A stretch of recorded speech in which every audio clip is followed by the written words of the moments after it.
É sempre bom ouvir a Maria orando, né? Então, depois da oração da Maria, vamos para a mensagem. E a mensagem hoje fala dos homens certos no lugar certo. Não é nem homem errado no lugar certo, nem é homem certo no lugar errado, nem homem errado no lugar errado. São os homens certos no lugar certo. E o que será que eu quero falar com isso? E, como sempre, dividindo o quadro em dois, eu vou contar uma história da minha cabeça, uma história da Bíblia. Acho melhor vocês esperarem para saber que eu vou contar mesmo uma história da minha cabeça. Por quê? Porque eu gosto de contar essas histórias para ficar mais fácil da gente entender aonde eu quero chegar. Afinal de contas, eu quero falar dos homens certos no lugar certo, não é isso? Então, eu vou contar uma história da minha cabeça e vou contar outra história da minha cabeça. Serão duas histórias inventadas para eu poder explicar essa história de homem certo no lugar certo.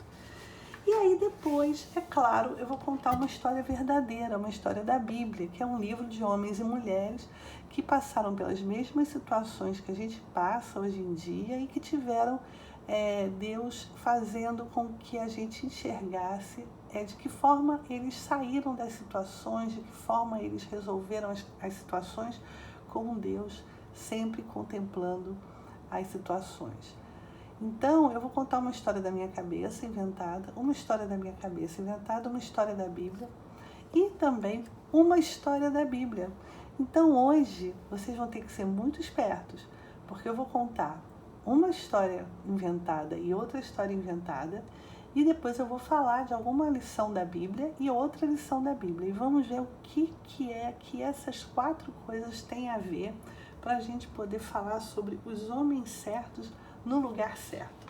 E tá na minha história inventada número 1, presta atenção nessa figura. O que tem de errado nessa figura? Não, nessa figura tem uma coisa estranha. É claro, tem um gato em cima do telhado. O Tapioca subiu no telhado. Ai, que preocupação. Todo mundo olhava para cima, com medo de que o gatinho da Dona Aninha, o Tapioca, caísse de lá e ninguém sabia o que ia fazer. Ele estava super assustado. Ninguém entendia como é que ele tinha subido lá. Mas todo mundo sabia que para salvar era preciso achar alguém especial, com algumas características especiais. Afinal de contas, ele estava muito no alto e era muito perigoso. Essa pessoa que ia subir lá no telhado para pegar o Tapioca precisava ser esperta, tranquila, para pensar numa maneira de não assustar o bichaninho, e também tinha que ser forte e ágil para subir pela longa escada. Afinal de contas, até chegar no telhado era uma escada dupla, né? Era muito grande. Então, onde que a gente vai achar uma pessoa com todas essas características, né? Uma pessoa que seja esperta e tranquila para pensar numa maneira de subir e não assustar o gatinho, porque senão o gatinho vai para outro lugar. Tinha que ser forte e ágil para subir pela longa escada. E aí falaram logo assim: chama o seu João, ele é valente, ele é grandão, mas ele vai subir quietinho e nem vai assustar o Tapioca. Mas não chama a Dona Dida, por favor. Ela é pequenininha, ela é fracota, ela é medrosa de lugares altos, ela vai logo dizer que tá tonta, tá com calor, tá com frio, tá com medo, tá com dor de cabeça. Sei lá, ela vai cair do telhado com Tapioca e tudo. Então deixa o seu João ir, afinal de contas o seu João tem as características que são importantes para essa missão, para essa função, porque ele sabe subir nos telhados e ele não vai cair de lá com certeza. E de fato ele conseguiu salvar o Tapioca, que coitadinho, estava tão cansado de estar lá em cima miando, assustado, que ele até dormiu. Essa foi a história da minha cabeça inventada número 1. E a gente agora passa para a história inventada número 2. E a história inventada número 2 é uma outra história, não tem nada a ver com a história do Tapioca, né? Essa história é o seguinte: uma casa aí, outra casa diferente, pegou fogo. Pegou fogo. E aí, para apagar esse fogo, a gente precisa chamar uma pessoa que entenda bem o que está acontecendo. Afinal de contas, está pegando fogo, a pessoa precisa apagar o fogo. Quem será que a gente vai chamar? Uma pessoa especialista em apagar o fogo, corajosa, treinada, que tenha o material. Não adianta nada chamar uma pessoa que não tenha nada disso. Eu acho melhor a gente chamar o cozinheiro. Claro que não, eu estou até vendo um fogo ali, ele também é especializado em fogo, mas o cozinheiro usa o fogo para fazer comida, ele não apaga o fogo de um incêndio. Não, não, não, o cozinheiro não serve para isso, o cozinheiro serve para outras coisas, ele tem características para outras funções.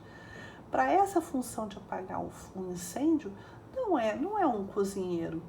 Então vamos chamar o médico. Bom, se tiver alguém doente lá, alguém queimado, alguma coisa, é claro que o médico vai ajudar. Mas o médico não vai apagar esse incêndio. Para apagar um incêndio tem que ser uma pessoa com as características de ter treinado para ser uma pessoa para apagar incêndio. O médico não foi treinado para apagar incêndio. Ele não vai saber, não adianta nada chamar o médico. Também não adianta nada chamar o cozinheiro. A gente tem que chamar a pessoa especial para essa missão. E a missão para apagar um incêndio, só quem sabe é o bombeiro, né? Então, o bombeiro é a pessoa certa no lugar certo. Assim como o seu João, que salvou o Tapioca, era a pessoa certa no lugar certo. Então, por que eu estou falando disso? Por que a gente precisa de pessoas certas para os lugares certos? Pelo seguinte, eu vou falar sobre duas histórias que estão na Bíblia. Uma delas é a história de um rei certo para Israel. O rei certo para Israel era Davi. Deus escolheu Davi para ser o rei de Israel, o rei certo para Israel. Em 2 Samuel, a gente vê toda a história de Davi. E por que Davi seria um rei certo? Bom, a gente já tinha visto, até na outra aula também, que Davi era uma pessoa que cuidava, ele era um pastorzinho de ovelhas. Poxa, mas por que um pastorzinho de ovelhas acaba virando rei? Por que será que Deus escolheu justo Davi para ser um rei? Afinal de contas, ele era tão humilde, ele estava lá no pasto, cuidando das ovelhas. É porque Davi tinha algumas características que iam ser muito importantes para quando ele fosse rei. E uma das características é ter paciência e calma. Davi, ele tinha paciência, porque para cuidar das ovelhas, a pessoa precisa ter muita paciência. As ovelhas vão para um lado, você tem que pegar as ovelhas, botar no rebanho, toda hora ela quer fugir, você volta com elas. Olha, ele era um cara tão paciente, tão calmo, que para acalmar as ovelhinhas, ele tocava harpa.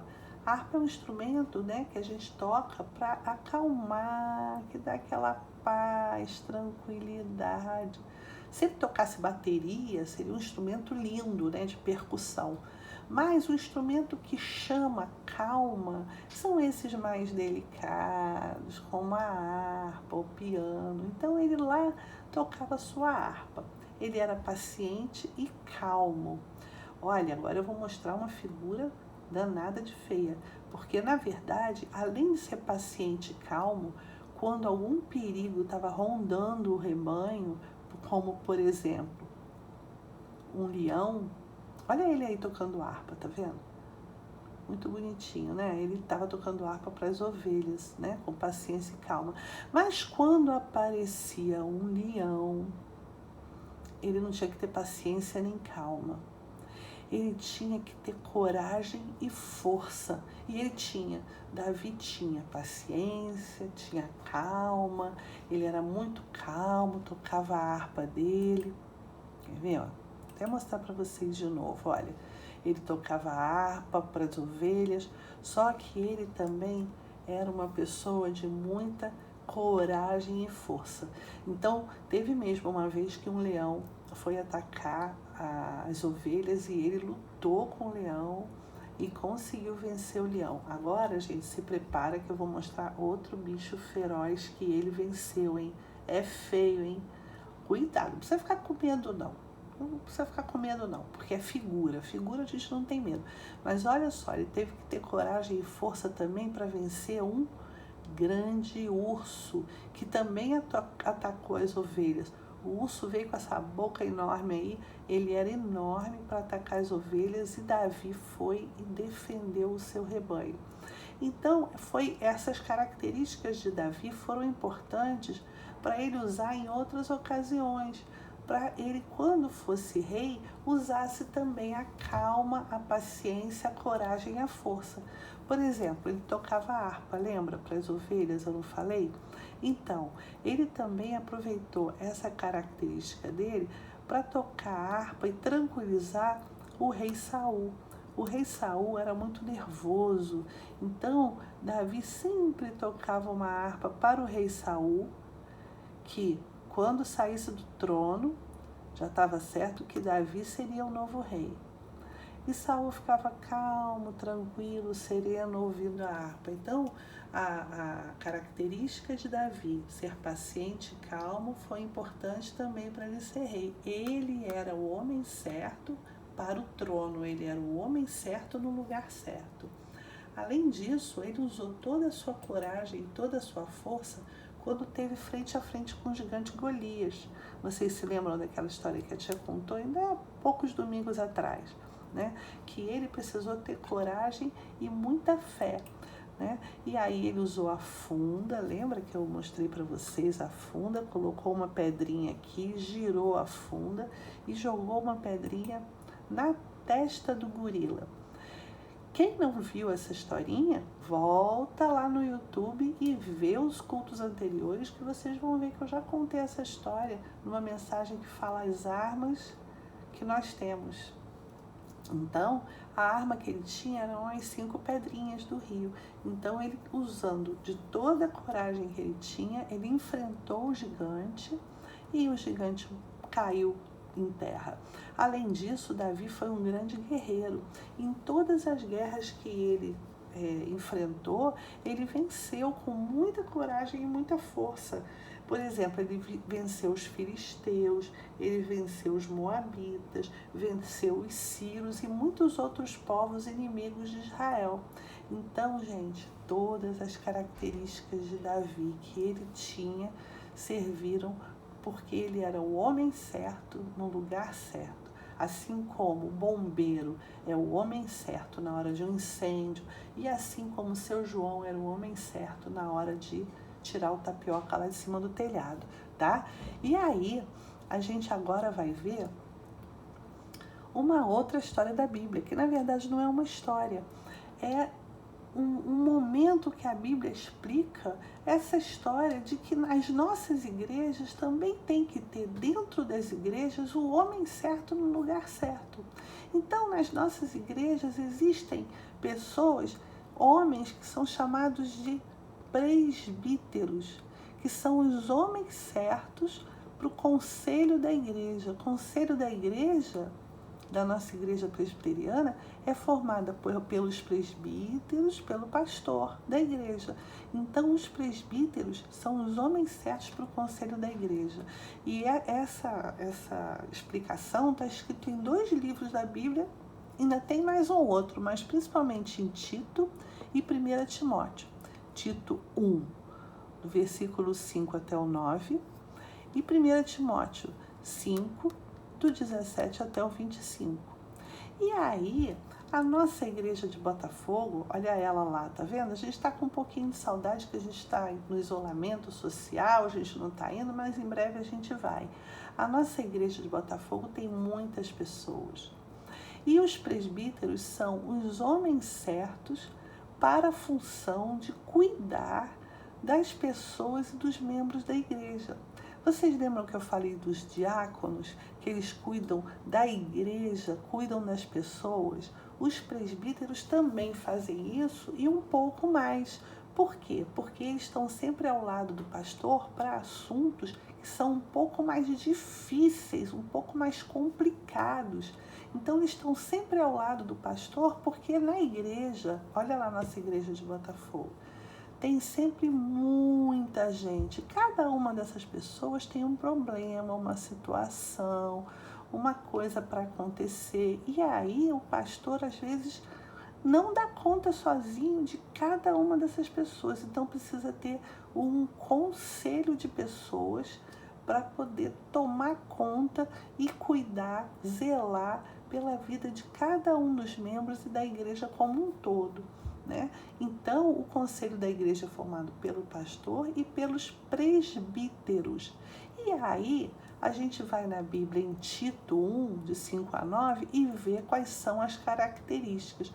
Vocês se lembram que Davi era calmo, paciente, mas também era corajoso, ele era forte. Então, o presbítero ele tem que ser não violento, hospitaleiro. O que é hospitaleiro? Hospitaleiro é assim, quando a gente gosta de receber as pessoas da nossa casa com alegria.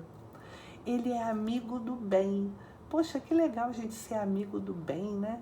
O presbítero tem que ser amigo do bem, tem que ser justo, piedoso. O que é piedoso? Ele tem que ter misericórdia com as dificuldades dos outros.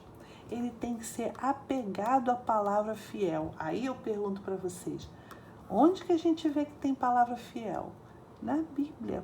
Ele tem que ser apegado às palavras da Bíblia. Não violento, hospitaleiro, amigo do bem, gente, olha que legal, justo, piedoso e apegado à palavra fiel.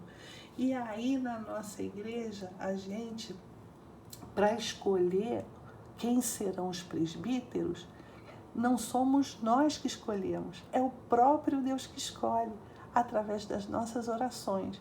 Quando a gente precisa fazer alguma eleição para saber quem vai ser o presbítero da igreja, a igreja toda se une em oração e pede a Deus para que Deus aponte e mostre quem é aquele que vai ser o presbítero daquela vez.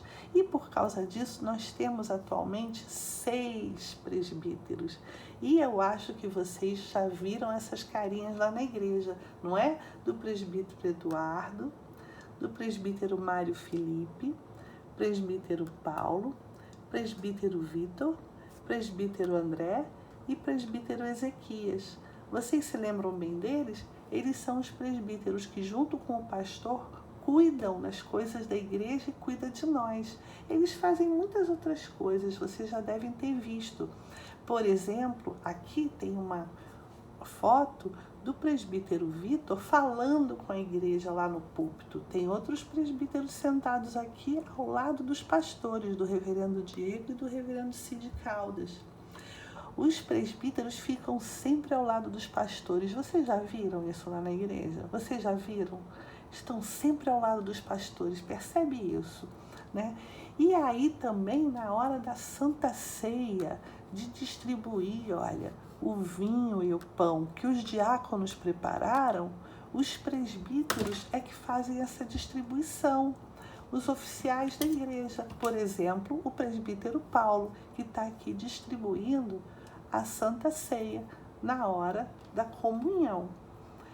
Bom, além disso, os presbíteros fazem pregações, assim como o presbítero Ezequias aqui está fazendo, o presbítero Mário Felipe está fazendo uma pregação. Então, eles também pregam a palavra de Deus. Então, a gente tem que agradecer muito a Deus pela vida dos nossos presbíteros, que são os homens certos no lugar certo. Eles são os homens que Deus escolheu, certos no lugar certo, são amigos do bem. E a gente, esse mês de agosto, está comemorando, pela Igreja Presbiteriana, o Dia dos Presbíteros. E a gente é muito feliz pela vida dos presbíteros. Vocês lembraram dos presbíteros da nossa igreja? E de outras igrejas? Vamos orar pelos presbíteros das outras igrejas também? Era isso que eu queria passar para vocês. Essa é a nossa igreja de Botafogo e a história de hoje era essa.